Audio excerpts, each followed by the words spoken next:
I stood in the corner of my own living room, watching my family celebrate my granddaughter Emma's college acceptance, when my daughter Sarah leaned over and whispered the words that would change everything. "You're not really family, Mom. You're just here." The champagne glass nearly slipped from my trembling fingers. 25 years of raising Sarah as a single mother, of sacrificing my dreams so she could pursue hers, of being her biggest supporter through every triumph and heartbreak. And this is what it had come to. I wasn't family. I was just here. But what Sarah didn't know was that I had been just here long enough to see exactly who she had become.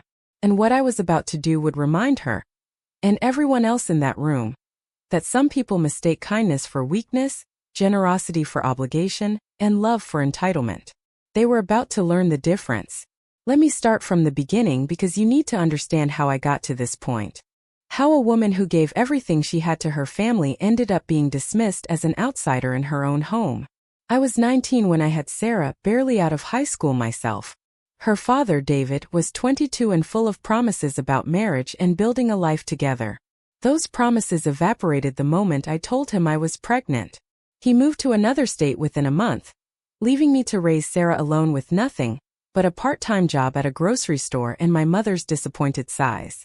My mother, God rest her soul, was from the old school. She believed that having a child out of wedlock was shameful, that I had ruined my life and brought disgrace to the family. When Sarah was born, she softened a little. How could you not love that perfect little face? But the underlying message was always clear. I had made my bed, now I had to lie in it. So I did. I worked double shifts, sometimes triple, to make sure Sarah never wanted for anything. While other girls my age were going to college, dating, figuring out who they were, I was home with a colicky baby, learning how to be a mother through trial and error. I remember those first few years as a blur of exhaustion, formula stains, and the constant worry that I wasn't doing enough, wasn't good enough. When Sarah was 3, I met Robert. He was older, established, and seemed genuinely interested in both Sarah and me. We dated for 2 years before he proposed, and when he did, I felt like maybe, just maybe, everything was going to work out. Sarah would have a father figure, we'd have financial stability, and I could finally exhale. Robert adopted Sarah when she was 6. The ceremony was small, just us and the lawyer, but I'll never forget how Sarah lit up when the judge said she could now legally be Sarah Michelle Henderson instead of Sarah Michelle Parker. She hugged Robert so tightly and whispered, "Now I have a real daddy." For the next 10 years we were a family. Robert worked in construction, bringing in good money, and I eventually went back to school part-time to get my nursing degree. It took me 6 years, attending classes at night and on weekends, but I graduated when Sarah was 12. I thought we had it made. But life has a way of testing you when you least expect it. Robert was diagnosed with early-onset Alzheimer's when Sarah was 16. The man who had been her steady, loving father for a decade began to fade before our eyes. Some days he didn't recognize us.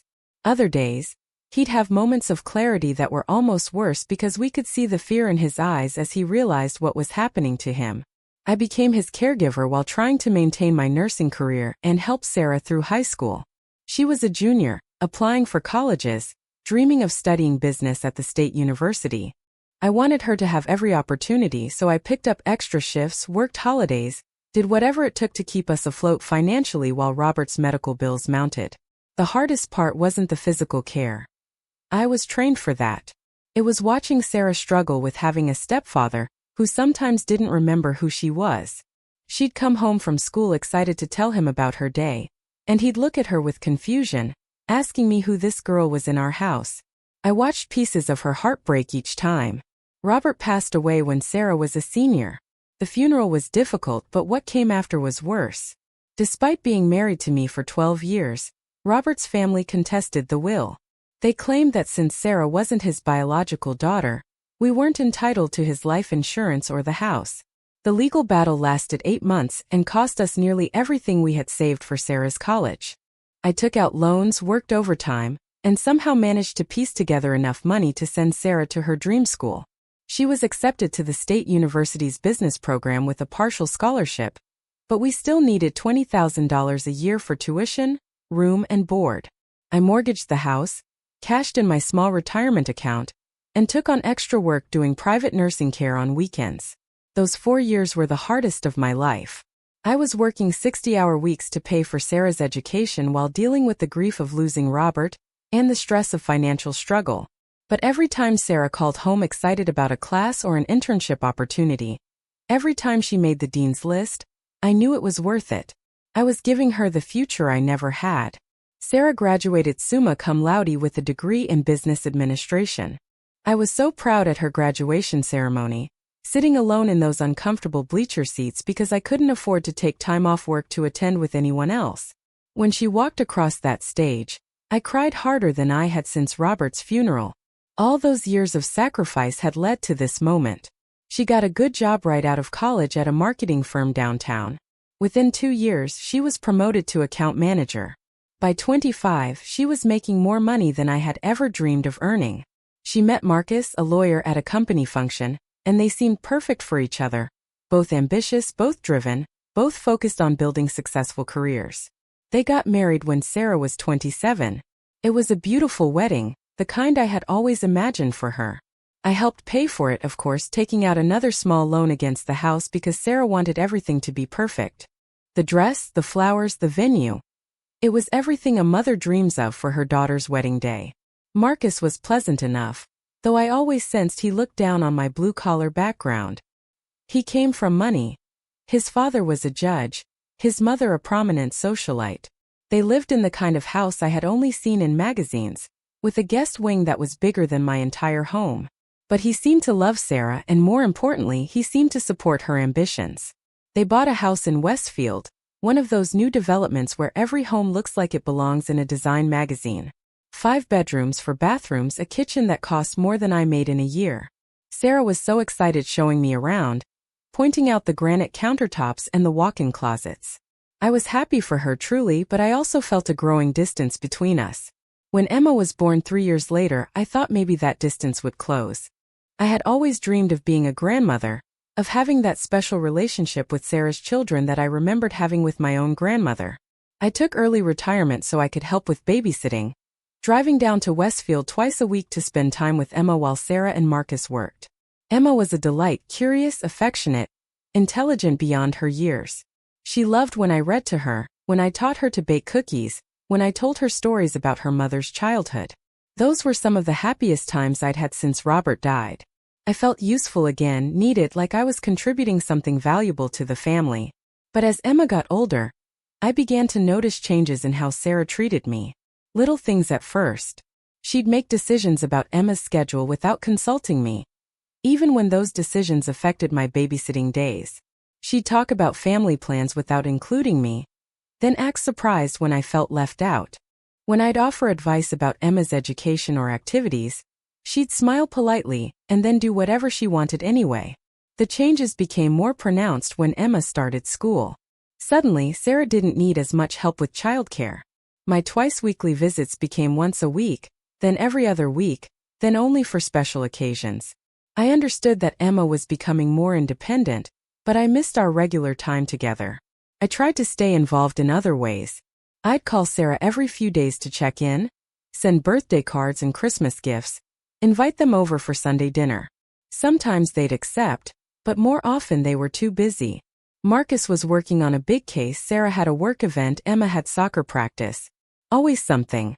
The first time I really felt like an outsider was at Emma's 7th birthday party. Sarah had rented a pavilion at the city park and invited what seemed like half the neighborhood. There were bouncy houses, a face painter, a magician. It was elaborate and expensive. I brought the birthday cake I had spent hours decorating, only to discover that Sarah had already ordered one from an expensive bakery. "Oh, Mom," she said when she saw my cake. "I forgot to tell you I already took care of the cake. But this is sweet. Maybe we can save it for later." Later never came. My cake sat untouched on a side table while everyone enjoyed the professional one. It was a small thing, but it stung. I had wanted to contribute something special to Emma's day, and instead I felt foolish and unnecessary. That feeling grew stronger over the next few years. At Emma's school plays, I'd sit in the back while Sarah and Marcus sat with the other parents. At family photos, I'd be positioned on the edge like an afterthought. When Emma won a science fair award, Sarah posted pictures on social media of her family, but I wasn't in any of them. I tried talking to Sarah about how I was feeling. I chose my words carefully, not wanting to seem needy or demanding. I told her I missed spending time with Emma, that I felt like I was being pushed to the sidelines of my own family. "Mom, you're being dramatic," she said, that patient tone she used when she thought I was being unreasonable. "We're all just busy. Emma has activities, Marcus and I have work obligations. It's not personal." But it felt personal. It felt like the family I had sacrificed everything to build was slowly erasing me from their story. I was becoming a peripheral character in my own life, someone who sent birthday cards and Christmas gifts, but wasn't really part of the day-to-day joy and struggle of being a family. The situation got worse when Marcus's parents moved back to town after his father's retirement from the bench. Judge Henderson and Mrs. Henderson, I was never invited to call them by their first names, became Emma's go-to grandparents. They had the money to take her on elaborate vacations, to buy her expensive gifts, to fund activities that I couldn't afford. Suddenly, when Emma talked about her grandparents, she meant them. I became Grandma Judith when I was mentioned at all, as if the qualifier was necessary to distinguish me from the real grandparents. It hurt more than I wanted to admit, especially since I was the one who had been there from the beginning, who had changed her diapers and read her bedtime stories and taught her to ride a bike. Marcus's parents were polite to me, but I could sense their disapproval. I wasn't their kind of people. I worked with my hands, lived in a modest house in an older neighborhood, drove a car that was more than 5 years old. At family gatherings, they'd make conversation about country clubs and charity galas and vacation homes, topics that excluded me as effectively as if they'd asked me to leave the room. Sarah seemed to absorb their attitudes. She started correcting my grammar when I spoke, making subtle comments about my appearance, suggesting I might want to update my wardrobe for special occasions. I was the embarrassing mother who didn't fit into her new life, and she was trying to polish me into something more acceptable. The breaking point should have been Emma's 10th birthday, but I was still trying to convince myself that I was imagining things. Sarah had planned an elaborate party at their house, a pool party with catering and professional entertainment. I offered to help with the preparations, but Sarah assured me everything was handled. When I arrived at the party, I realized I was the only grandparent there. Marcus's parents were traveling in Europe, but Sarah had waited until they returned the following week to have a second, smaller celebration with them. I was good enough for the big, chaotic party with all of Emma's friends, but the intimate family celebration would happen when I wasn't there. I started pulling back after that. If I wasn't really wanted, I wouldn't force my presence on anyone. I stopped calling as frequently, stopped offering to babysit, stopped suggesting family activities. I waited for Sarah to reach out to me, to notice that something was wrong and ask about it. She didn't notice. Or if she did, she didn't care enough to say anything. Weeks would go by without contact unless I initiated it. When I did call, our conversations were brief and superficial. How was work? Fine. How was Emma? Good. How was Marcus? Busy. Okay, well, I should let you go. I felt like I was disappearing from their lives in real time, becoming less relevant with each passing month. The woman who had given up her youth, her dreams, her financial security to raise Sarah was becoming a stranger to her own daughter. I told myself it was normal, that adult children naturally became more independent and focused on their own families. But deep down, I knew this was something different. This was rejection. The final straw came 6 months ago, at Marcus's birthday dinner. Sarah had invited me to join them at an expensive restaurant downtown. The kind of place where the menu doesn't list prices and the waiters wear ties. I should have been grateful to be included, and part of me was. But I also felt like I was being tested, like I was expected to prove I could behave appropriately in their sophisticated world. I ordered carefully, chose the least expensive items I could find, tried to make conversation about topics I thought would interest them.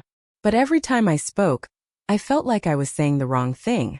When I mentioned a patient I had cared for during my nursing career, Marcus made a subtle face that suggested he found the topic distasteful. When I asked about Emma's school projects, Sarah answered in monosyllables that clearly indicated she didn't want to discuss it. The worst moment came when the waiter asked if we wanted dessert. I love dessert. It's one of life's simple pleasures. And I was looking forward to ending the meal on a sweet note. But when I started to order the chocolate cake, Sarah interrupted. Actually, Mom, maybe you should skip dessert. You've been putting on weight lately, and it's not good for your health at your age. The words hit me like a physical blow. I wasn't overweight. I'd put on maybe 10 pounds since retirement, normal for a woman in her 60s. But the way she said it, in front of Marcus, in front of the waiter, was humiliating. I was being managed, corrected, treated like a child who couldn't make appropriate decisions about her own body. I excused myself to go to the restroom and stood in front of the mirror, looking at the woman I had become. When had my daughter started seeing me as an embarrassment? When had I become someone who needed to be managed and corrected and excluded from the real family moments? That night I went home and looked through my photo albums. Pictures of Sarah's childhood, her school events, her graduation, her wedding. In every single one I was there, supporting, encouraging, celebrating her achievements. I had been her cheerleader, her safety net, her biggest fan. And now she was treating me like an unwelcome obligation, someone to be endured rather than embraced. I made a decision that night. I was going to stop trying so hard to be included in a family that didn't seem to want me. If Sarah wanted a relationship with me, she would have to make some effort too. I wasn't going to keep begging for scraps of attention from my own daughter. For 3 months I didn't call. I waited to see if Sarah would notice my absence, if she'd reach out to check on me. She didn't. The only contact I had was a brief text message thanking me for the birthday card I sent Emma. A card I almost didn't send because I was tired of my gifts and gestures being barely acknowledged. When Sarah finally did call, it was because she needed something. Emma had a school project that required interviewing an older family member about historical events they had lived through. Sarah wondered if I'd be willing to help, if I had time to talk to Emma about growing up in the 60s and 70s. I should have been offended that she only called when she needed something, but I was so starved for contact with Emma that I agreed immediately. Emma came over on a Saturday afternoon, and we spent 3 hours talking about the moon landing, the civil rights movement, the changes I'd witnessed in technology and society. She was fascinated, asking thoughtful questions and taking careful notes. It was the best afternoon I'd had in months. Emma hugged me tight when Sarah came to pick her up, telling me she couldn't wait to present her project to the class. For a few hours I had felt useful again, like I had something valuable to contribute to my granddaughter's life. But that feeling didn't last long. A week later, when I asked Sarah how Emma's presentation had gone, she gave me a distracted fine and changed the subject. No details, no thanks for helping, no suggestion that we might spend more time together. I was useful when needed and forgotten when not. That's when I started paying closer attention to how Sarah talked about our family to others. At Emma's parent-teacher conference, which I attended because Sarah said she needed support, I listened as she described Emma's family structure to the teacher.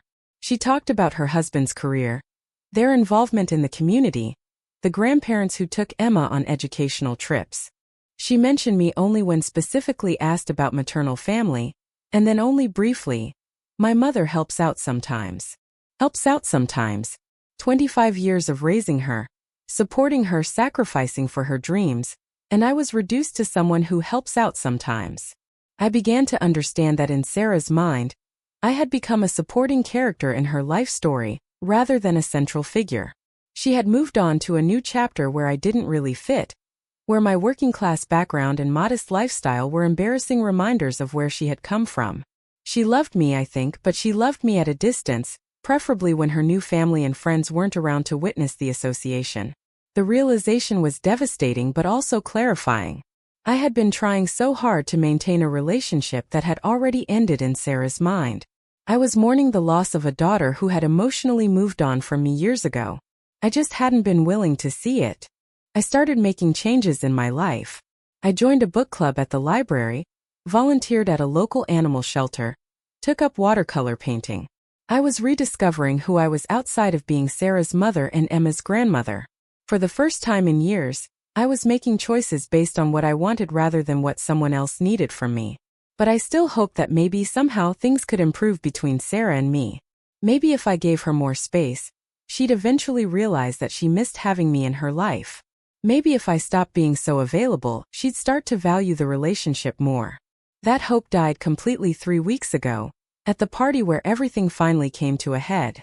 Emma had been accepted to the state university with a full academic scholarship, the same school where I had worked so hard to send Sarah 30 years earlier. It was a huge achievement, and Sarah wanted to celebrate with a family gathering at their house. When she called to invite me, She actually sounded excited to share the good news. I was thrilled. Not just because of Emma's achievement, though I was incredibly proud of her, but because it felt like maybe this could be a new beginning for our family.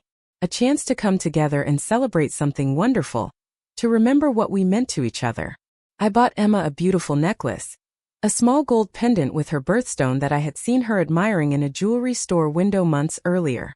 It wasn't expensive by Marcus's family's standards, but it was a significant purchase for me, representing hours of careful budgeting and planning. I wanted to give her something special to commemorate this milestone. The party was lovely. Sarah had decorated the house with Emma's school colors, ordered a beautiful cake, invited extended family and close friends. Emma was glowing with excitement, talking about her plans for college, the classes she wanted to take, the career she hoped to build. I felt genuinely happy for the first time in months. This was how family was supposed to feel. Celebratory, connected, united in our pride for Emma's achievement. I even had a nice conversation with Marcus's parents, who seemed more relaxed and friendly than usual. Maybe we were all finally finding our way to a better dynamic. I gave Emma her necklace during the gift opening portion of the evening. She opened the small box carefully, and her face lit up when she saw what was inside. "Grandma Judith, this is beautiful. I remember looking at this in the store with Mom months ago. I can't believe you remembered." She hugged me tightly, and for a moment I felt like I was exactly where I belonged. This was my granddaughter, wearing a gift I had chosen specifically for her, surrounded by family who loved her. I had contributed something meaningful to this important moment in her life. But then I noticed Sarah's expression. She was watching our interaction with something that looked almost like annoyance. When Emma asked if she could put the necklace on right away, Sarah hesitated before saying, "Of course, honey. It's lovely." The words were right, but the tone was wrong. There was something forced about her enthusiasm, something that made me feel like I had somehow overstepped by giving Emma something she genuinely loved. I tried to shake off the feeling. I was probably being too sensitive, reading too much into a brief moment. This was supposed to be a celebration, and I was determined to enjoy it. The evening continued pleasantly enough. People mingled, shared stories about Emma's childhood, offered advice about college life. I found myself in several nice conversations with other family members, feeling more included than I had in a long time. But then came the moment that changed everything. I was standing near the kitchen, holding a cup of coffee and watching Emma show her acceptance letter to one of Marcus's cousins, when Sarah appeared at my side. She was smiling, but it was the tight smile she wore when she was stressed or annoyed about something. "Mom, can I talk to you for a minute?" We stepped slightly away from the main group, into a quieter corner of the living room. I expected her to thank me for the necklace, or maybe ask me to help with cleaning up later. Instead, she moved closer and spoke in a voice so low I could barely hear her. "I need you to understand something. You're not really family. You're just here." The words hit me like ice water. I stared at her, certain I had misheard or misunderstood. This was my daughter, the child I had raised alone, supported through every challenge, loved unconditionally for 25 years. How could she possibly think I wasn't family? "What do you mean?" I whispered back, my voice barely working. Sarah glanced around to make sure no one was listening, then continued. "Emma's real family is here, Marcus and me. His parents are friends who've been part of her life since she was born. You're from a different part of my life. You don't really fit into who we are now." I felt like the floor had disappeared beneath my feet. All those months of feeling excluded, all those subtle slights and small humiliations, suddenly made perfect sense. This wasn't accidental or thoughtless. This was intentional. Sarah had made a conscious decision that I didn't belong in her family. "Sarah, I'm your mother," I managed to say. "I'm Emma's grandmother. How am I not family?" She sighed impatiently, like I was being deliberately obtuse. "Biologically, yes. But family is about more than blood. It's about shared values, shared experiences, shared social circles. You don't really share any of that with us anymore." The cruelty of it took my breath away. I had shared the most important experience of all. I had raised her, sacrificed for her, made her success possible. But apparently that didn't count for anything now that she had moved into a different social class. "I see," I said quietly, though I didn't see at all. I couldn't understand how the daughter I had loved so completely could look at me as an outsider. An embarrassment, a reminder of a past she wanted to forget. Sarah seemed to take my quiet response as acceptance. She patted my arm in a way that felt condescending rather than comforting. "I'm glad you understand. I didn't want to hurt your feelings, but I thought it was important to be honest. You can still be part of Emma's life, obviously, but maybe it's better if you think of yourself more as a family friend. Someone who cares about us but isn't necessarily included in everything. A family friend." 25 years of motherhood reduced to the status of a family friend. I nodded because I didn't trust my voice to remain steady. Sarah smiled, apparently relieved that the conversation had gone so smoothly, and rejoined the party. I stood in that corner for several more minutes, trying to process what had just happened. The rest of the evening passed in a blur. I made appropriate conversation, smiled at appropriate moments, hugged Emma goodbye when it was time to leave. But inside, I was reeling from the confirmation of what I had suspected for so long. I was no longer wanted in my own family. I drove home in a daze, Sarah's words echoing in my mind. "You're not really family. You're just here." That night, I sat at my kitchen table and really thought about my life for the first time in years. Not just how I felt or what I wanted, but what was actually true about my situation. I was 64 years old, recently retired, living alone in a house that was nearly paid off. I had a modest but sufficient retirement income, good health, and potentially decades of life ahead of me. I could choose how to spend those years. For the past several years, I had been spending them begging for crumbs of affection from a daughter who clearly saw me as a burden. I had been accepting less and less respect, less and less inclusion, less and less love, because I was afraid of losing what little connection I had left. But what if I stopped accepting it? What if I decided that a relationship where I wasn't truly wanted wasn't worth preserving? What if I chose to invest my time and emotional energy in people who actually valued my presence? It was a terrifying thought, but also oddly liberating. For so long, my identity had been built around being Sarah's mother and Emma's grandmother. But Sarah had just told me, in the clearest possible terms, that those roles were no longer really mine to claim. I was a supporting character, a bit player, someone to be tolerated rather than celebrated. I thought about my will, sitting in the file cabinet in my bedroom. I had updated it 2 years earlier, leaving everything to Sarah and Emma. The house, my savings account, the small life insurance policy from my nursing career. All of it designated for the family that had just informed me I wasn't really part of it. That seemed remarkably foolish now. Why would I leave my life's work to people who didn't consider me family? Why would I continue to prioritize their financial future, when they had made it clear that my emotional well-being wasn't a priority to them? I had always assumed that family meant unconditional love, unconditional support, unconditional inclusion. Sarah had taught me that I was wrong. Her love was conditional on my staying in my assigned role, accepting my designated status, not making waves or demanding more than she was willing to give. If that was how family worked in her world, then maybe it was time for me to learn to play by those rules too. The next morning, I called my lawyer's office and made an appointment. Margaret Chun had handled my legal affairs for 15 years, since Robert's death. She knew my family situation, understood my priorities, and had always been direct and practical in her advice. "I want to change my will," I told her when we met the following week. "Of course," Margaret said, pulling out my file. "What modifications did you want to make?" "I want to remove my daughter and granddaughter as beneficiaries and leave everything to charity instead." Margaret's eyebrows rose slightly, but she didn't look shocked. As an estate lawyer, she had probably seen every family dynamic imaginable. "May I ask what prompted this decision?" I told her about the party, about Sarah's words, about the years of feeling increasingly excluded from my own family. I explained that if I wasn't considered family, then it didn't make sense for me to leave my estate to people who saw me as an outsider. "I want to be very careful here, Judith," Margaret said when I finished. "These kinds of decisions made in the immediate aftermath of a painful conversation sometimes feel different after some time has passed. Are you certain this is what you want to do?" I had expected her to ask that question, and I had thought carefully about my answer. "Margaret, this wasn't one painful conversation. This was the culmination of years of being pushed to the margins of my own family. Sarah didn't say anything she hadn't been communicating in other ways for a very long time. She just finally said it explicitly.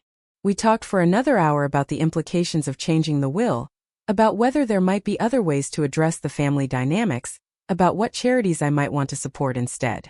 Margaret was thorough and thoughtful, making sure I understood the permanence of what I was proposing.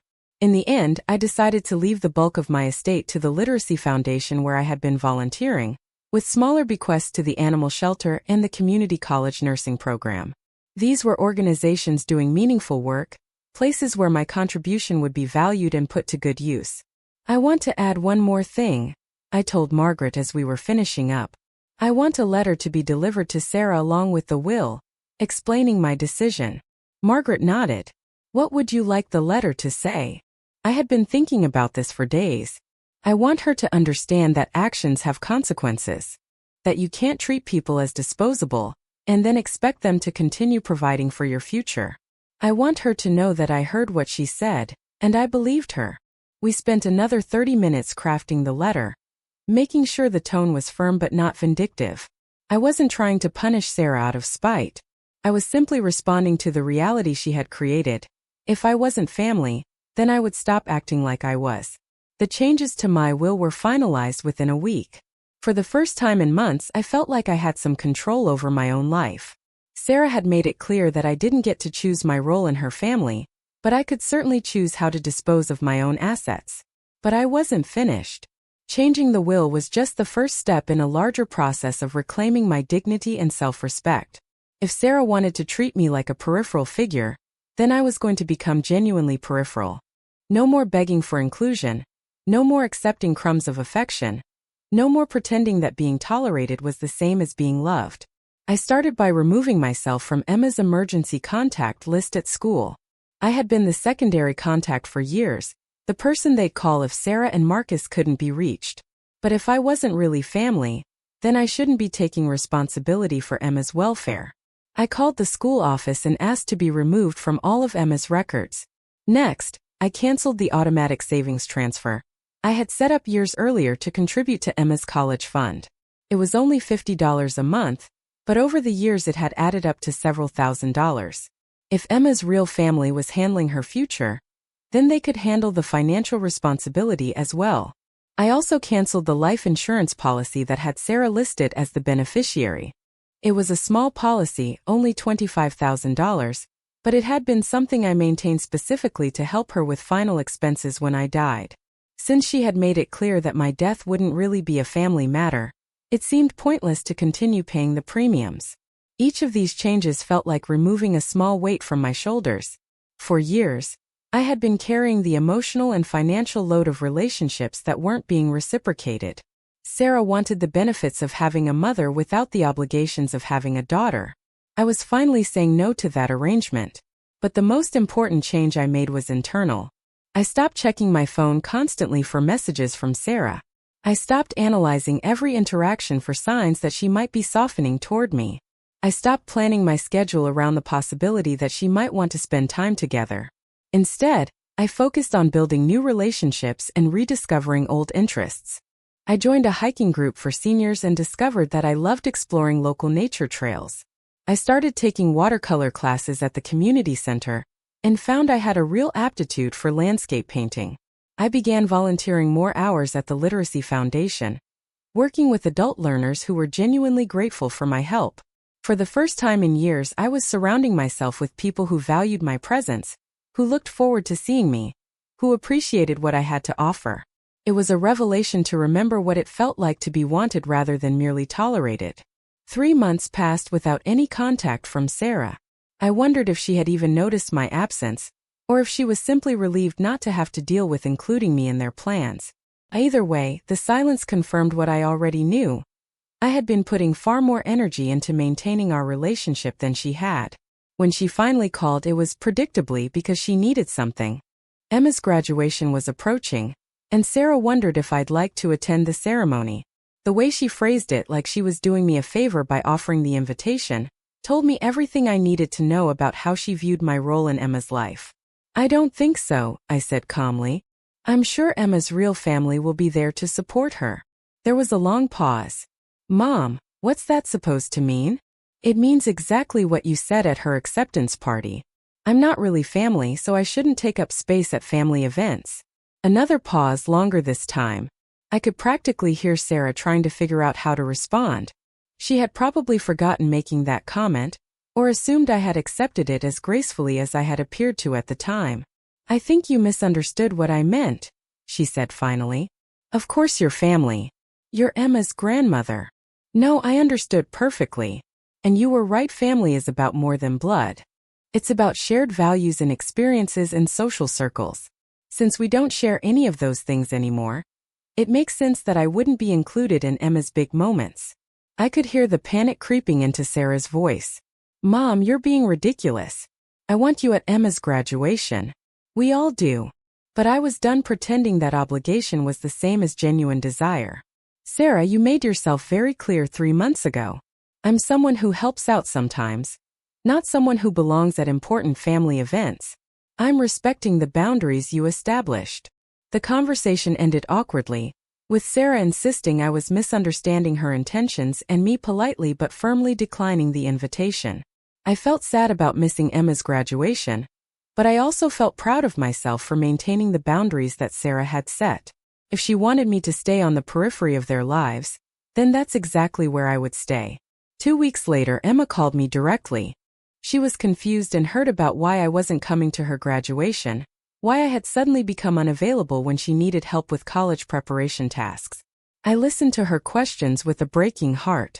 Sweetheart, I said gently, your mom explained to me that I'm not really part of your immediate family anymore. I don't want to overstep those boundaries by inserting myself into events where I don't belong. Emma was quiet for a long moment. Grandma Judith, you'll always be my grandmother. I don't understand what Mom said or what she meant, but you're important to me. Her words were balm to my wounded heart, but they also strengthened my resolve.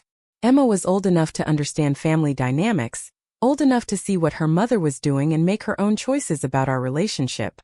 If she wanted me in her life, she could pursue that relationship independently of her parents' wishes.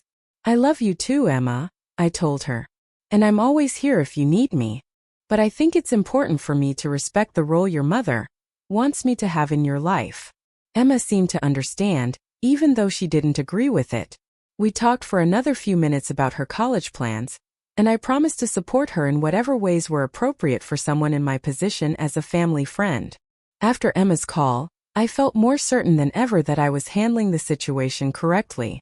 I wasn't trying to drive a wedge between Emma and her mother. I was simply responding to the reality Sarah had created, and letting Emma draw her own conclusions about what that meant. Sarah called back a few days later, more agitated this time. Emma is upset about you not coming to graduation. She doesn't understand why you're being this way. I'm being exactly the way you told me to be, I replied. You wanted me to understand my role in your family, and I do understand it now. I'm acting accordingly. But you're hurting Emma. The irony was staggering. For months, Sarah had been systematically excluding me from Emma's life, reducing my role, minimizing my importance. But now that I was voluntarily stepping back, suddenly my absence was harmful to Emma. Sarah, you can't have it both ways, I said. Either I'm family and I belong at important events, or I'm not family and I stay on the sidelines. You've made it clear which category I'm in, so I'm respecting that choice. We argued for several more minutes, with Sarah alternately insisting that I was misunderstanding her and demanding that I attend graduation regardless. But I had finally learned to stop accepting mixed messages and contradictory expectations. If she wanted me there, she needed to genuinely want me there, not just tolerate my presence to avoid dealing with Emma's disappointment. In the end, I didn't go to Emma's graduation. I sent a beautiful card with a check for her college expenses. Not a large amount, but enough to show that I cared about her future. The next day, I received a brief thank you text from Sarah, but no mention of how the ceremony had gone or whether Emma had asked about me.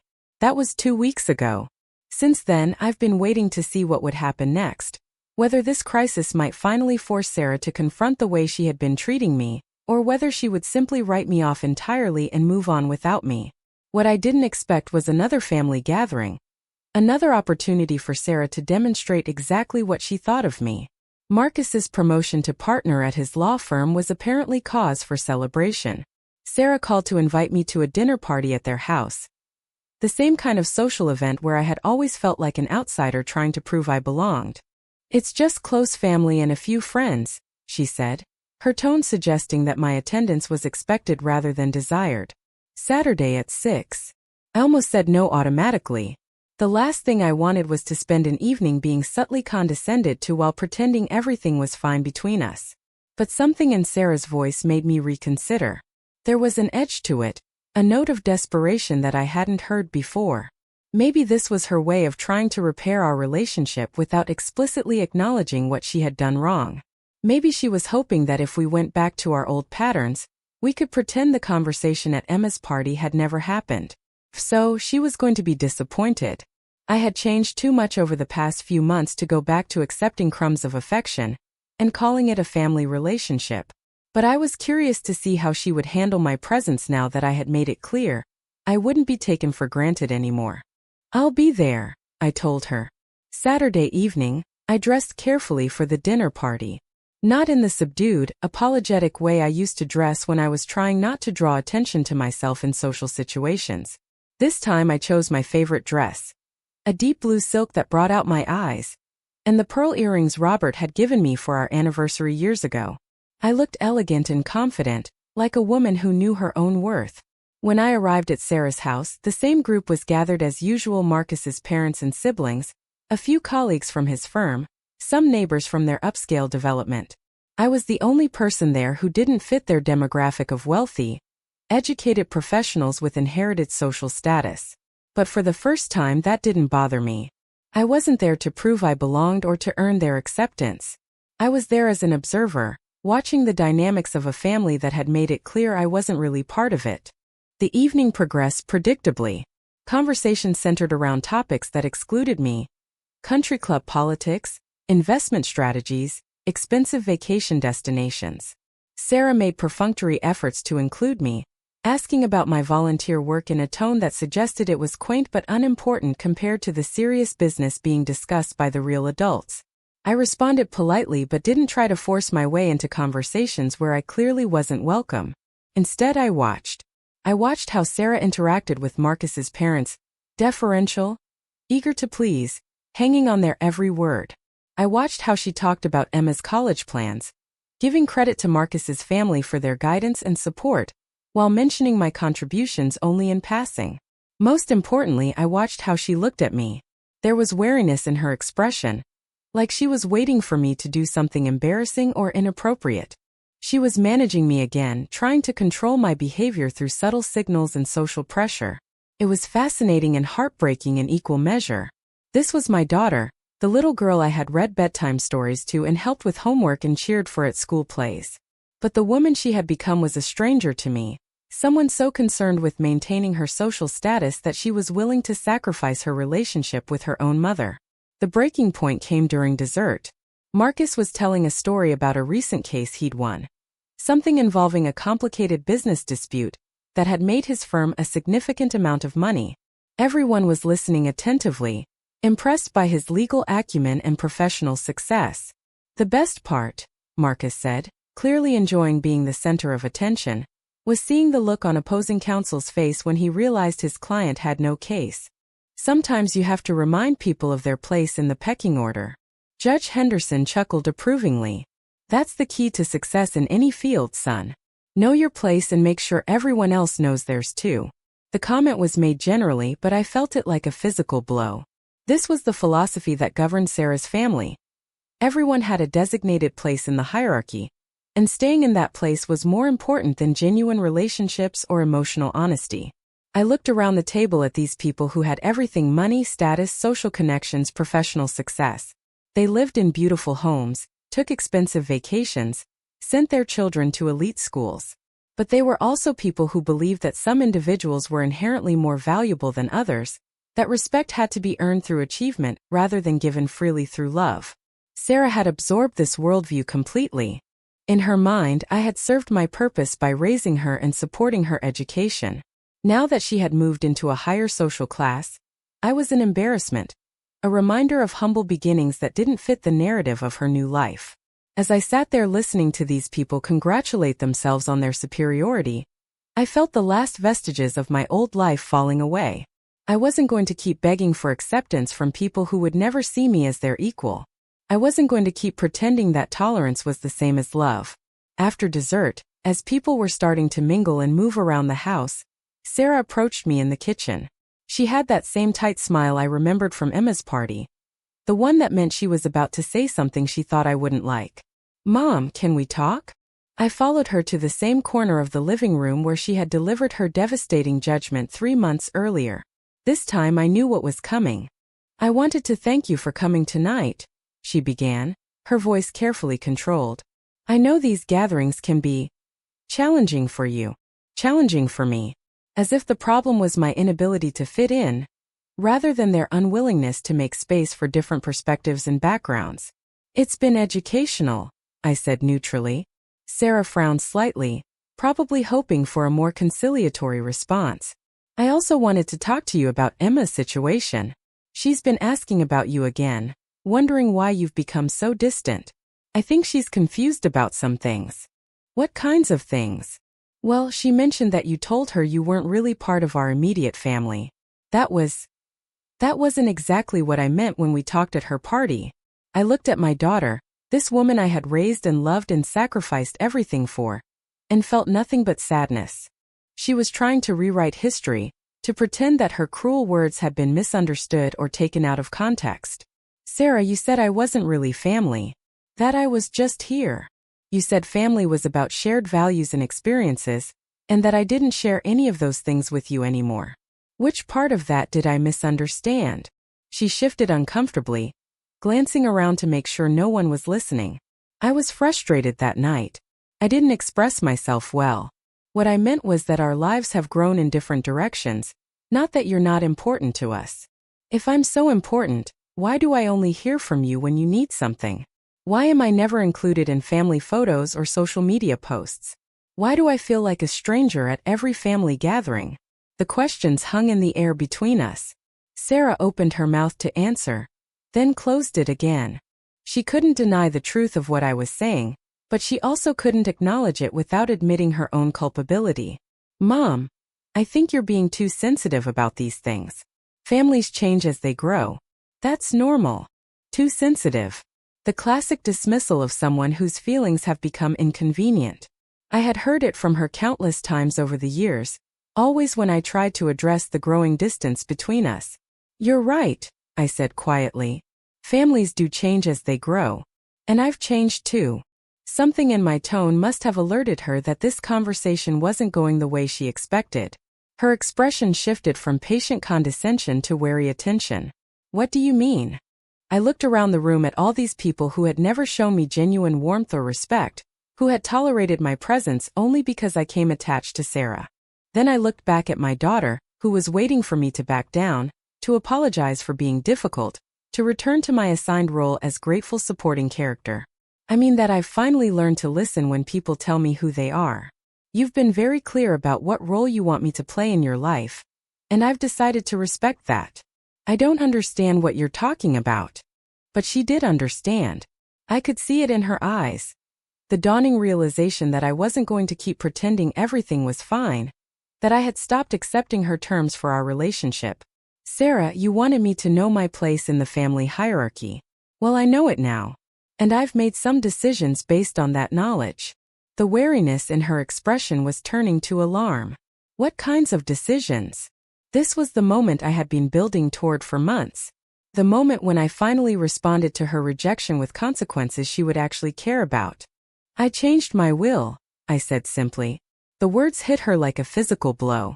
Her face went pale then flushed red. "You what?" "I changed my will. Since I'm not really family, it didn't make sense to leave my estate to people who don't consider me part of their lives."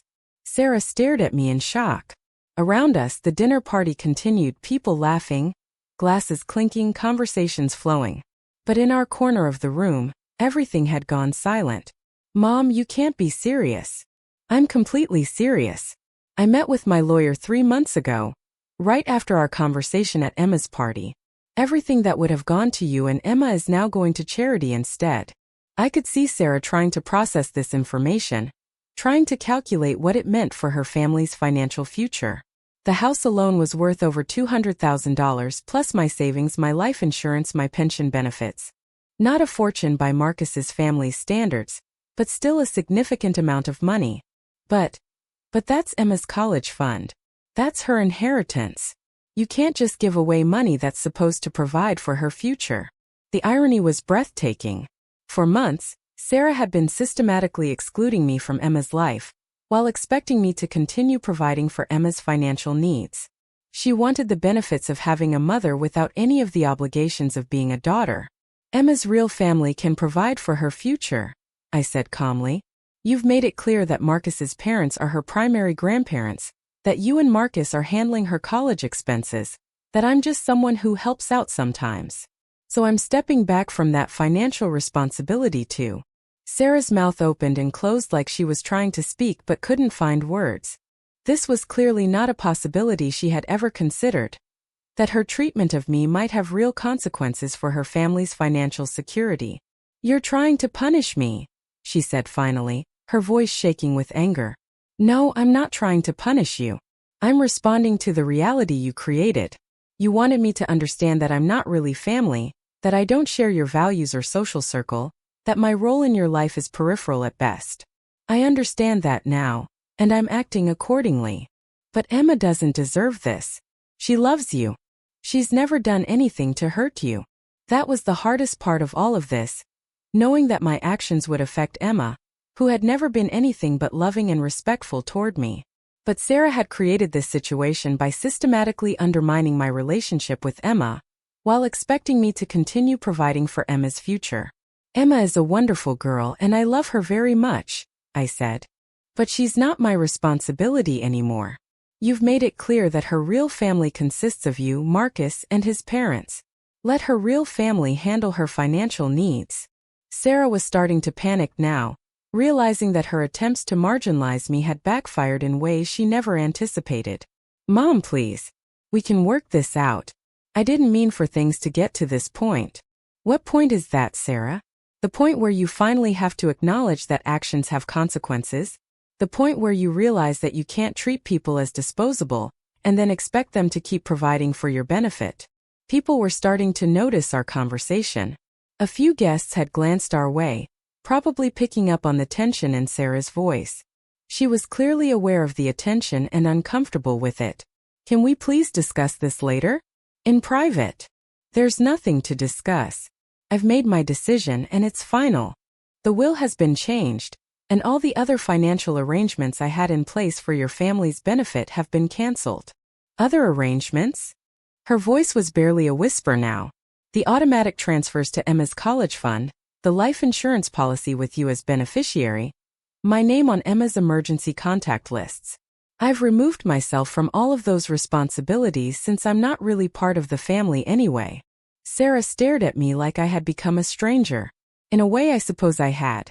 The compliant, self-sacrificing mother she had known was gone, replaced by a woman who had learned to value herself enough to demand basic respect. I can't believe you would do this, she said. After everything we've been through together, everything I've meant to you. Everything you've meant to me? I almost laughed at the audacity. Sarah, what have I meant to you lately? When was the last time you called just to see how I was doing? When was the last time you included me in family plans without being asked? When was the last time you treated me like someone you actually wanted to spend time with? She couldn't answer because we both knew the answer was never, or at least not in recent memory. That's what I thought, I continued. You want me to continue prioritizing your needs and your family's financial security, but you're not willing to treat me like I matter to you. That's not a relationship, Sarah. That's exploitation. Around us, the dinner party was continuing, but I could feel the weight of curious glances from other guests. Sarah was clearly mortified by the public nature of our conversation, but she had chosen the time and place, not me. So what happens now? She asked, her voice hollow. Now you and Marcus and his parents figure out how to handle Emma's college expenses and your family's future financial planning without depending on contributions from someone who isn't really family. It shouldn't be a problem. You've all been very clear that you don't need me for anything important." Sarah's eyes filled with tears, but I felt nothing but a distant sadness. These weren't tears of genuine remorse or love. These were tears of frustration and financial anxiety. She was upset about losing my money, not about losing me. "Mom, please don't do this. Emma will never forgive you if you abandon her like this." "I'm not abandoning Emma. I'm accepting the role you assign me in her life. If she wants a relationship with me, she's old enough to pursue that independently. But I'm done pretending that being tolerated is the same as being loved." I looked at my daughter one last time. This woman who had once been the center of my world. She was beautiful and successful and surrounded by every material comfort she could want. But she was also someone who had learned to value status over relationships, image over authenticity, financial benefit over emotional connection.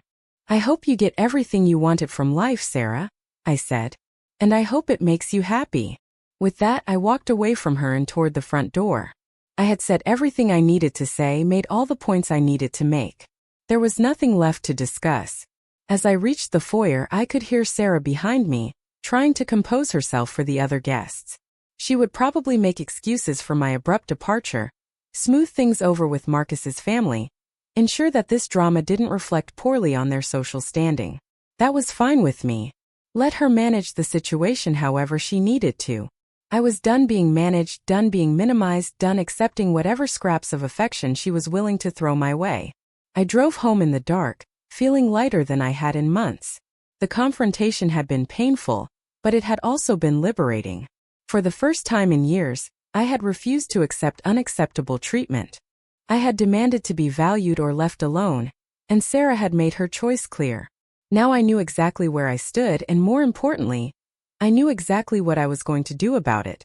The next morning, I woke up to 17 missed calls and 12 text messages, all from Sarah. The messages ranged from angry to pleading to desperate, but they all had the same basic theme. I needed to reconsider my decision, think about Emma's future, not destroy our family over a misunderstanding. I deleted the messages without responding. There was nothing Sarah could say that would change my mind, no argument she could make that I hadn't already considered. She had shown me who she was and how she saw me. I had finally learned to believe her. Instead of dealing with her emotional manipulation, I spent the day taking care of practical matters. I called my volunteer coordinator at the Literacy Foundation and asked about increasing my hours. I researched travel opportunities for senior citizens and found several interesting programs that would let me see parts of the world I had never imagined visiting. Most importantly, I made an appointment with a financial advisor to discuss how to make the most of my retirement income now that I wouldn't be contributing to Emma's college fund or maintaining life insurance for Sarah's benefit. With those monthly expenses eliminated, I had significantly more money available for my own needs and interests. For the first time in decades, I was making plans based on what I wanted rather than what someone else needed from me. It was both terrifying and exhilarating. Sarah called again that evening, this time from Marcus's phone. She probably thought I might answer if I didn't recognize the number.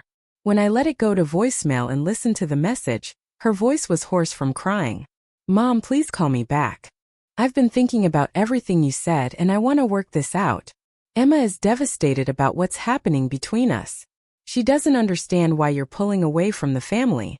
Please, we need to talk about this." But there was nothing to work out and nothing to talk about. Sarah had made her position clear months ago. I was responding to that position in the only way that made sense, by accepting it and moving on with my life. The real test would come when she realized that I meant what I said, that this wasn't a negotiating tactic or an emotional outburst that would fade with time. This was a permanent change in our relationship, a recognition of reality that was long overdue. 3 days later, Emma called. Her voice was small and confused, and my heart broke a little hearing the pain in it. "Grandma Judith, Mom told me about your fight. She said you're not going to be part of our family anymore because of something she said. Is that true?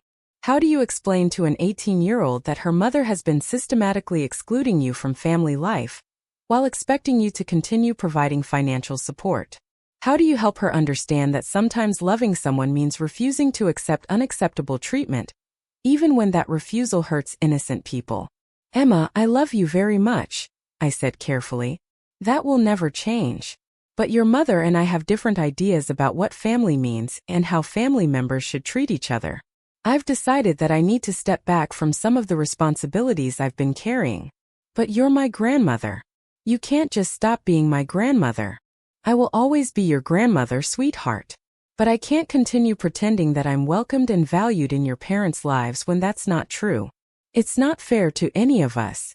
Emma was quiet for a long moment.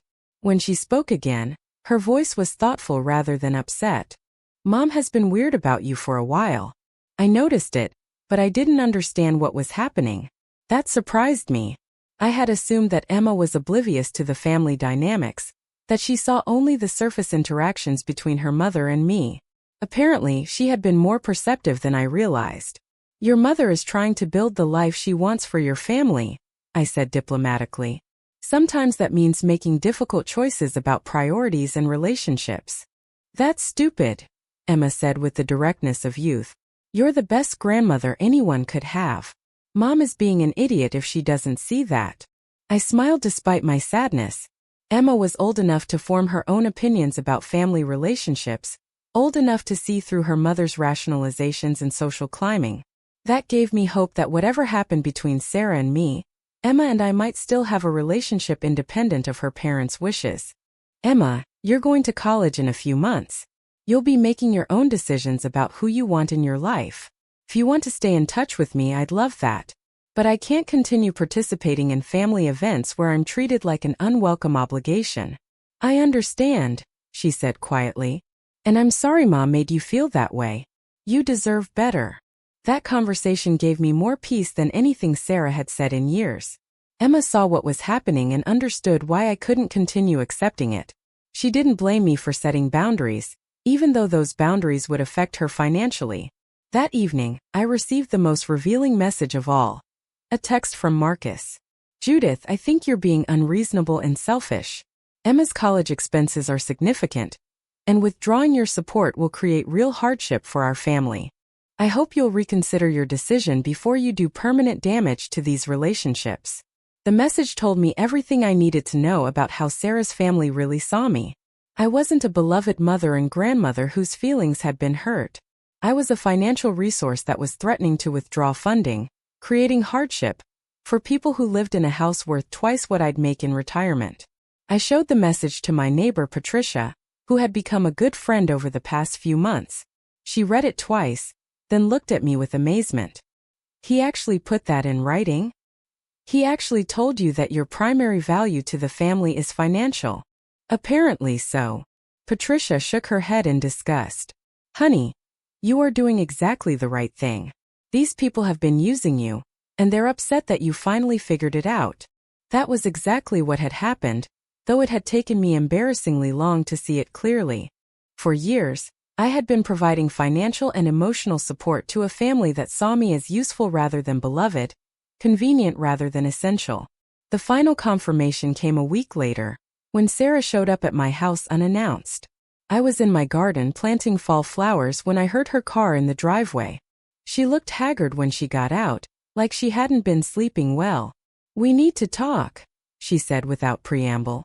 I gestured to the patio chairs, and we sat down in the shade of my old maple tree. Sarah looked around at my modest backyard with the expression she always wore when confronted with reminders of our different social status. A mixture of embarrassment and condescension. I've been thinking about our conversation at Marcus's party, she began. I think I understand why you were upset. Here it came, the carefully crafted apology that would acknowledge my feelings without accepting responsibility for causing them.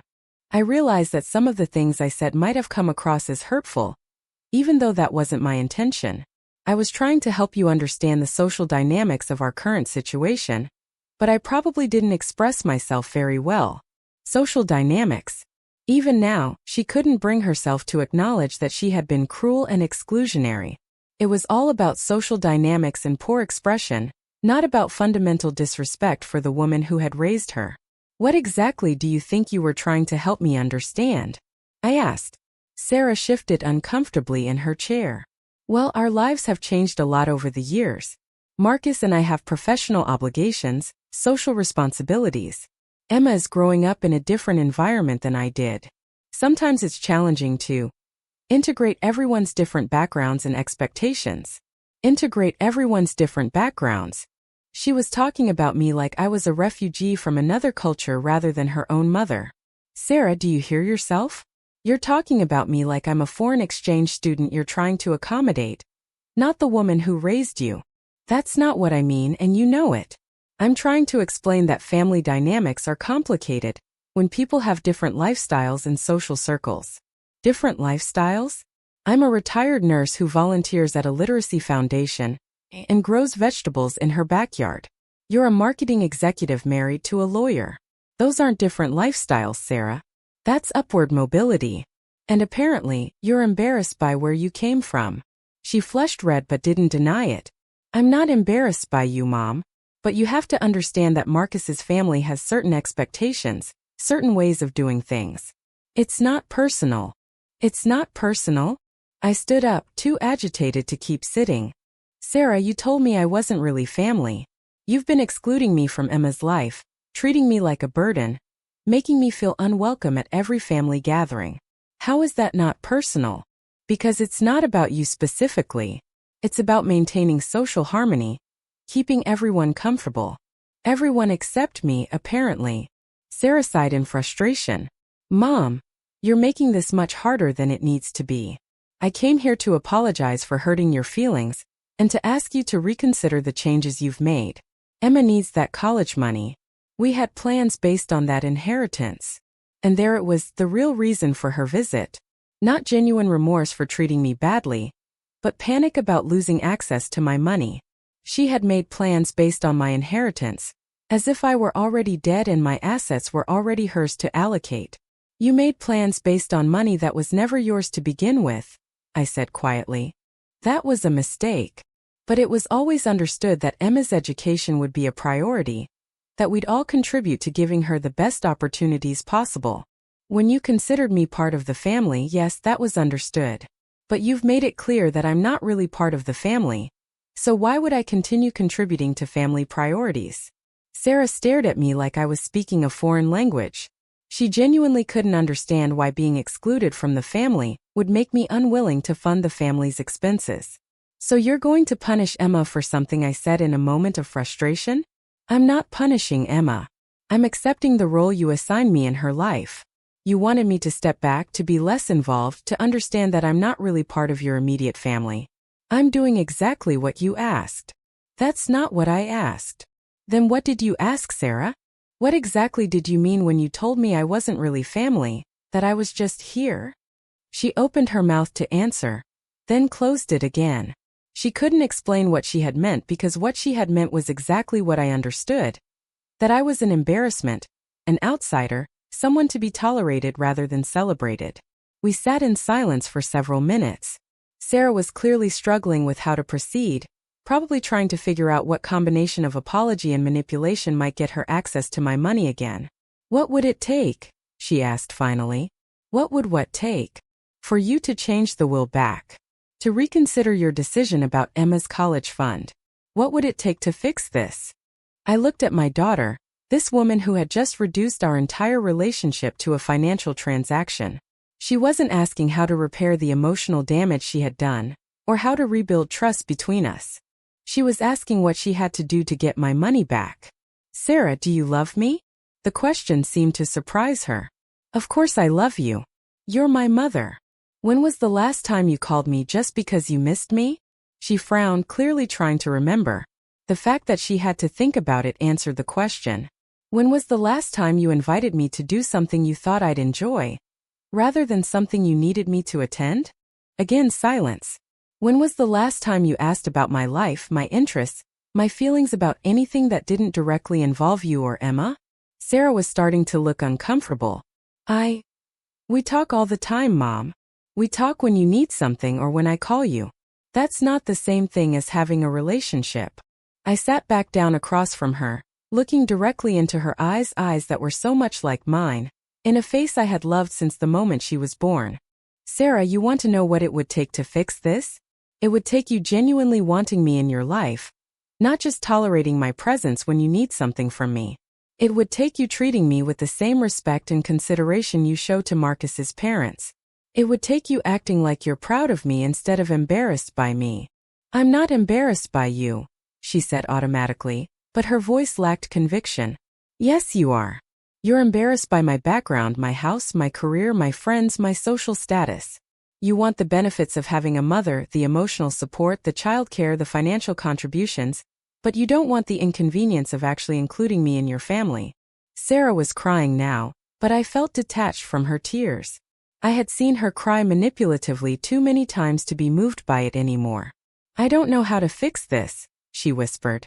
That's because you're still thinking about it as something that needs to be fixed rather than something that needs to be fundamentally changed.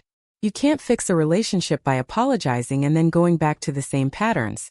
You have to actually want a different kind of relationship. I do want that. No, you don't.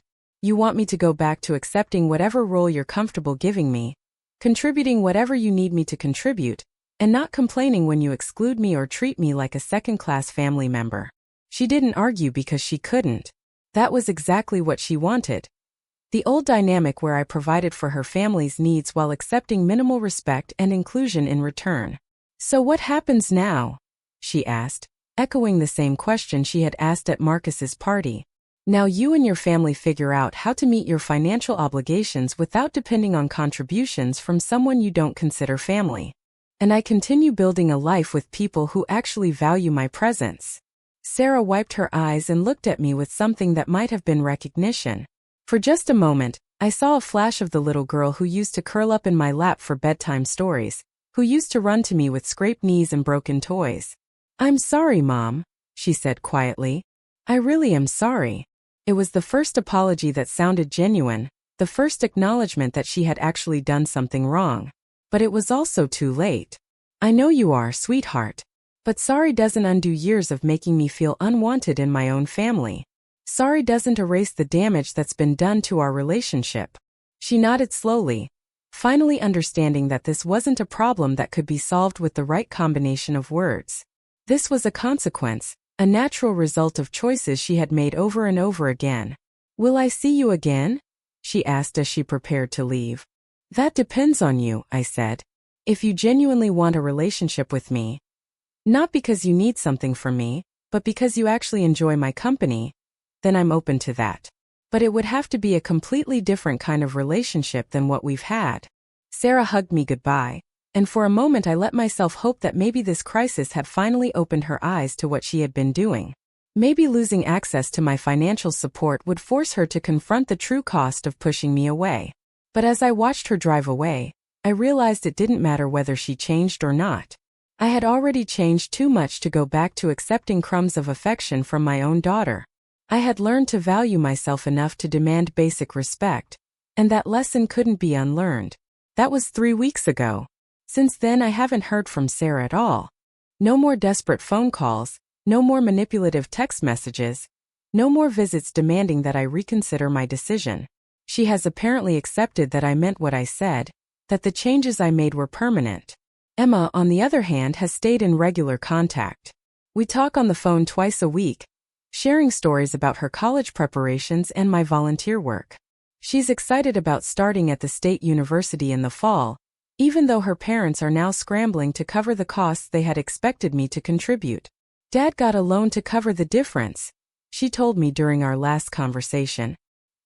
He's not happy about it, but Mom told him it was his fault for being such a jerk to you. I was surprised to hear that Sarah had acknowledged Marcus's role in pushing me away, though I suspected it was probably easier for her to blame him than to examine her own behavior. How are things at home? I asked.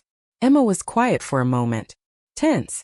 Mom cries a lot and she and Dad argue about money more than they used to.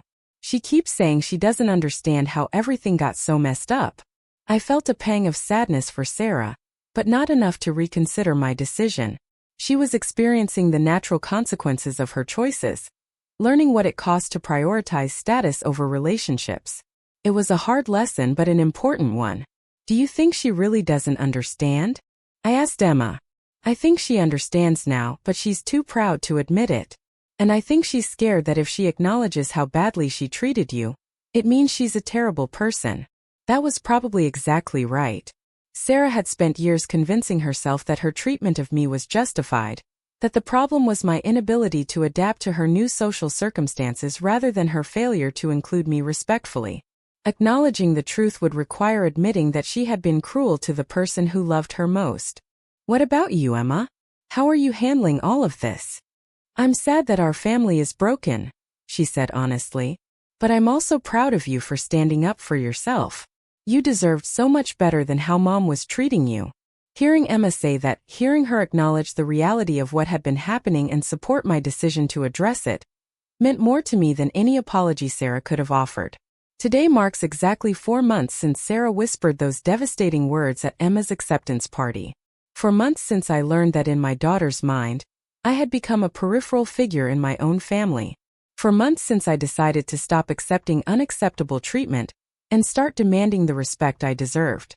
The changes in my life have been remarkable. Without the emotional drain of constantly trying to earn Sarah's approval, I've had energy to invest in relationships that actually fulfill me. My volunteer work at the Literacy Foundation has expanded into a leadership role, helping to develop new programs for adult learners. I've joined a hiking group and discovered a love of outdoor photography. I'm taking watercolor classes and planning my first solo vacation in decades. Most importantly, I've remembered what it feels like to be genuinely valued by the people in my life. My fellow volunteers appreciate my experience and insight.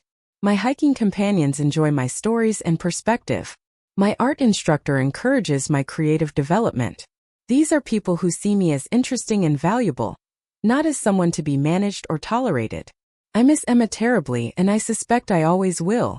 I miss the relationship I thought I had with Sarah, though I'm no longer sure that relationship ever really existed in the way I imagined it did.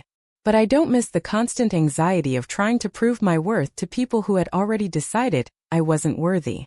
Yesterday, I received a wedding invitation in the mail. My neighbor Patricia's daughter is getting married next spring, and Patricia asked if I'd help with the planning. She values my organizational skills and my eye for detail. She wants me involved because she genuinely enjoys working with me, not because she needs something from me. As I looked at that invitation, I realized that I was being included in someone else's family celebration more warmly than I had been included in my own daughter's events in years. It was a bittersweet recognition, but also a hopeful one. There were people in the world who would appreciate what I had to offer, who would treat me with the kindness and respect that I had forgotten I deserved. I've learned that family isn't just about blood relationships or legal obligations. Family is about choosing to love and support each other, choosing to create space for each other in your lives, choosing to treat each other with dignity even when it's inconvenient or challenging. Sarah chose to prioritize her social status over her relationship with me. She chose to see me as an embarrassment rather than a source of pride. She chose to exclude me from her family's real life while expecting me to continue funding their dreams. I chose to stop accepting those choices. I chose to value myself enough to walk away from a relationship that had become toxic and one-sided. I chose to invest my time and resources in people and causes that would appreciate them. Those choices have consequences for everyone involved. Emma's college experience will be different because she doesn't have her grandmother's financial support to fall back on. Sarah and Marcus will have to work harder to meet their family's expenses without my contributions. I will probably never have the close relationship with my granddaughter that I had always dreamed of having. But the alternative, continuing to accept crumbs of affection, while providing full financial and emotional support, wasn't sustainable. I was disappearing, becoming less myself with each compromise, each acceptance of disrespect, each time I chose to prioritize keeping the peace over demanding basic dignity. Now, at 64 years old, I'm finally learning who I am when I'm not defined by my usefulness to other people. I'm discovering interests and talents I never had time to explore when all my energy was focused on meeting other people's needs.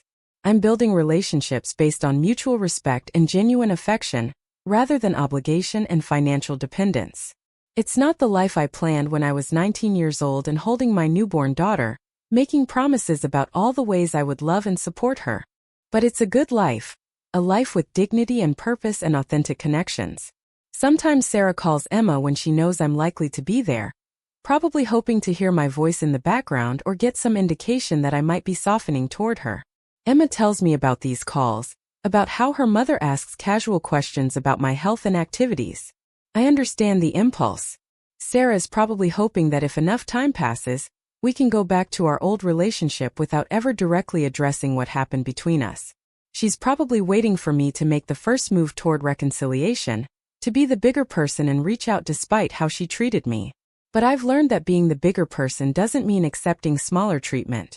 It means having the courage to demand better, even when that demand comes with costs. If Sarah ever decides she genuinely wants a relationship with me, not because she needs something from me, but because she values who I am, she knows how to find me. My door is open to anyone who approaches it with genuine respect and affection. Until then, I'm building a life filled with people who choose to include me because they enjoy my company, who value my contributions because they appreciate what I bring to their lives, who treat me like family because that's what real family does. I'm no longer just here.